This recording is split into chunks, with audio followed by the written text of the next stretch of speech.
Welcome back to Speak Easy, everyone. I'm Mia, and I'm so thrilled you're joining us today for a topic that I think is universally challenging, yet absolutely essential. And I'm Alex. Mia, you're absolutely right. It's something we all do, probably multiple times a week. But how often do we actually think about how we introduce ourselves? And especially in English, it can feel like a whole new ballgame for many. Exactly. That's why today we're diving deep into the art of easy self-introductions in English, focusing on how to speak naturally and confidently. And to help us navigate this, we have a truly incredible guest in the studio. Please give a warm welcome to Dr. Elena Rodriguez, a renowned communications coach with years of experience helping people make impactful first impressions. Welcome, Elena. Thank you, Mia and Alex. It's an absolute pleasure to be here. This is such a vital topic, and I'm excited to share some practical strategies with your listeners. Elena, let's just jump right in. Why are self-introductions so important? I mean, beyond just saying your name, what's really at stake here? That's a fantastic question, Alex. Think of a self-introduction as your personal movie trailer. It's a brief, engaging sneak peek that sets the tone for the entire interaction. Psychologically, we form impressions within the first 7 seconds of meeting someone. These impressions, positive or negative, often dictate how the rest of the conversation will unfold, and even if there will be a rest of the conversation. It's not just about conveying information. It's about building an immediate, authentic connection. A movie trailer analogy, I love that. So it's about leaving them wanting to see the full feature film, so to speak. But where do people usually go wrong? What are the common mistakes you see? Great point, Mia. One of the biggest mistakes is either being too vague or, conversely, oversharing. People often just say their name and then either stop, leaving an awkward silence, or launch into their entire life story, which can overwhelm the listener. Another common pitfall is sounding robotic or overly rehearsed.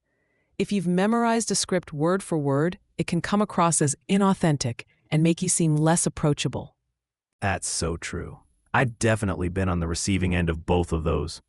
So what's the sweet spot? What are the core elements of a good, natural self-introduction in English? Excellent. I recommend a simple 3-part framework. First, your name, clearly and confidently. Second, your relevant context. This isn't just your job title, but what you do or why you're there.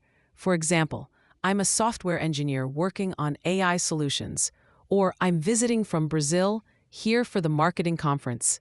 And third, a small, intriguing hook or a point of connection. This could be a hobby, a recent achievement, or something that shows your personality. For instance, I'm Elena, a communications coach, and I'm passionate about helping people find their voice. Outside of work, I'm usually found hiking with my rescue dog.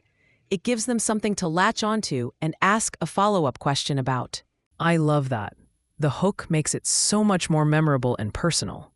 But Elena, how does this framework change depending on the situation?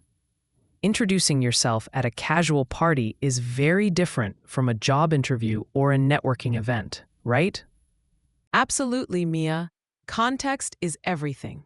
For a casual social event like a party, you can be lighter on the professional context. Instead of your full job title, you might say, I work in tech, or I'm studying literature. The hook becomes even more important here, focusing on shared interests or lighthearted details. For a networking event, you lean more into your professional role and perhaps what you're hoping to gain or offer.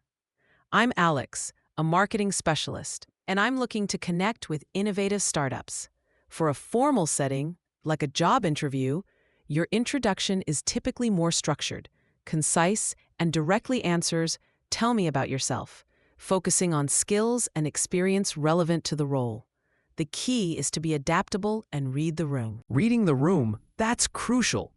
And for many of our listeners, the challenge isn't just what to say, but how to say it naturally in English. English might not be their first language.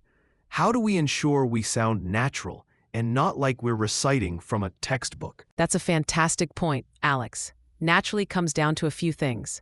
First, your tone of voice. Try to speak with a friendly, open, and clear tone. Vary your pitch slightly. Don't speak in a monotone. Second, your pace. Don't rush. It's okay to take a breath and speak a little slower if that helps you articulate clearly. Third, body language. A genuine smile, good eye contact, not staring, but making brief, natural contact. And open posture signal confidence and approachability. Even if you're nervous, try to project these nonverbal cues. They communicate warmth and sincerity.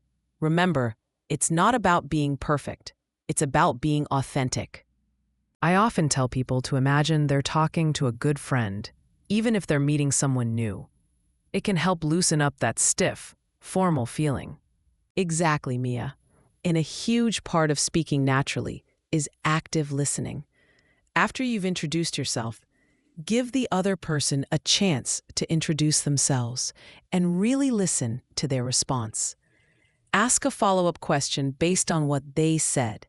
This makes the interaction a two-way street, not just a performance. That's such an important reminder.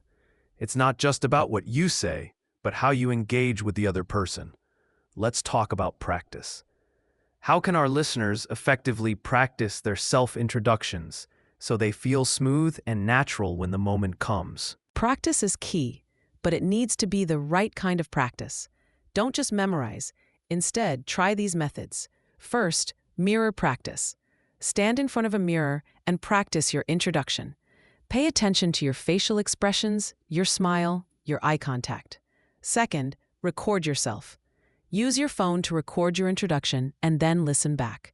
You'll be amazed at what you notice about your tone, pace, and clarity. Third, have a few versions ready. A 10-second speed intro, a 30-second standard intro, and a 60-second detailed intro. This prepares you for any situation. And finally, practice with a friend or language partner.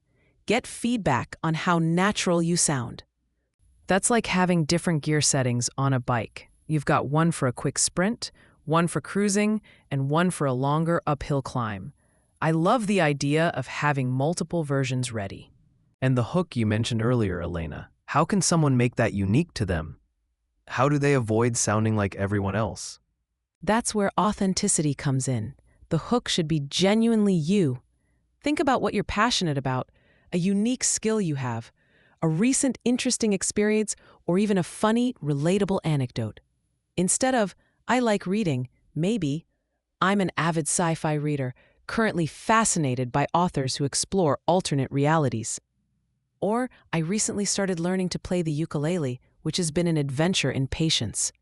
These details are specific. They reveal a bit of your personality, and they invite further conversation much more effectively than generic statements. That's fantastic advice. It makes you instantly more interesting and approachable. So, as we wrap up, Elena, what's one final piece of advice you'd give our listeners to truly master their self-introductions? My final advice would be to remember that a self-introduction is not a monologue. It's the opening line of a dialogue. Your goal is to spark a connection, not just deliver information. Be present, be genuinely interested in the other person, and let your authentic self shine through. Confidence comes from preparation, but naturalness comes from trusting yourself. Trusting yourself. That's a beautiful way to put it. This has been incredibly insightful, Elena. Thank you so much for breaking down something that can feel so daunting into actionable, easy steps. Yes, Elena, thank you. It's clear that a good self-introduction is more than just words. It's about making a genuine connection. And that's something we all strive for. My pleasure. Keep practicing, and remember, every introduction is an opportunity. Absolutely. So, to quickly recap what we've discussed today, it sounds like the main takeaway is that self-introductions are these powerful little connection builders. It's not just a formality, right? It's your personal movie trailer. Exactly, Mia. And making it concise, clear, and relevant to whoever you're speaking to is key. You really want to tailor it, whether you're at a networking event or just a casual get-together. And from my side, the emphasis on authenticity, that genuine smile, and really making eye contact, Those nonverbal cues are just as important as the words themselves. It's about letting your real self come through. And don't forget, practice makes progress. But it's not about sounding robotic. It's about practicing smart so you can speak naturally and confidently. Have those different versions ready to go. And finally, remember to always be ready to listen and engage with the other person after you've introduced yourself. It's a two-way street. These intros are just the beginning of a conversation, not the end of a speech. Such great points, everyone. Thank you again to Dr. Elena Rodriguez for joining us and sharing your wisdom.